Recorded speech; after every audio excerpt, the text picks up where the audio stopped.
I see it's Lacey. Did I get the last name right?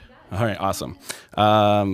Representing Citizens, and you're from Leonard, Michigan, wishes to speak, opposes the bill. You asked for 5 minutes, but if we can pair it, that'd be better as well. I'll try to talk fast. All right, thank you. Hello, Speaker and committee members. First and foremost, thank you for the opportunity to speak to all of you today. I was born and raised in the great state of Michigan. Naturally, after college, I began working in the automotive industry. I started my career as a product specialist representing one of the big three automakers. My role was to educate the public on new product offerings by communicating specifications, how the products stand up against the competition, and most importantly, the customer experience. I quickly excelled in my role and became more involved in the experiential side of the business. I toured the country for years representing OEMs and supporting dealerships by providing thousands of curated test drive experiences in order to funnel lead traffic to the dealership. Over the years, I've consistently heard comments like, "Wow, you are much more knowledgeable than the salespeople I've dealt with." Now, in my role, I can enjoy the experience of being helpful and informative to those considering a purchase, lease, or vehicle subscription. Unlike salespeople, I do not endure the relentless pressure to close.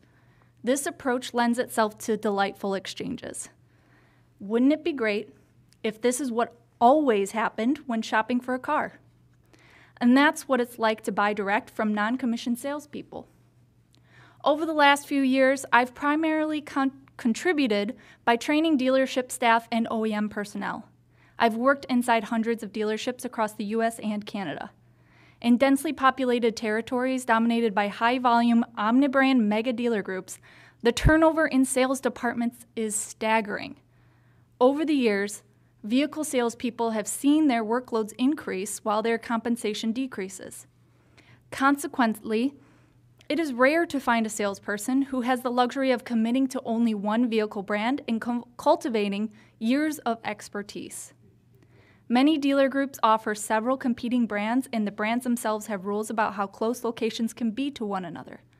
This has created near monopolistic dealer group geographic strongholds. This bill prevents OEMs from managing competitive pressure on its franchisees in many ways. In this bill, a growing selection of new automakers are blocked from directly selling and servicing in Michigan. Important electric vehicle companies like Lucid Motors and Rivian here, who are advancing the industry, may elect to simply not sell their products here at all. My significant other and I have had a Tesla for many years. For most of that time, the nearest major warranty service locations were out of state due to protectionist policies in our state of Michigan. Tesla was able to create a solution, but this bill aims to lock the door behind them. Residents of Michigan who want to buy the safest and most advanced vehicles on the market should not be forced into leaving the state for sales and service. Customers should have a choice. If people prefer the dealership model, they will continue visiting franchise dealerships. Preventing healthy competition and the ability to choose the direct model is a massive disservice to each of your constituents.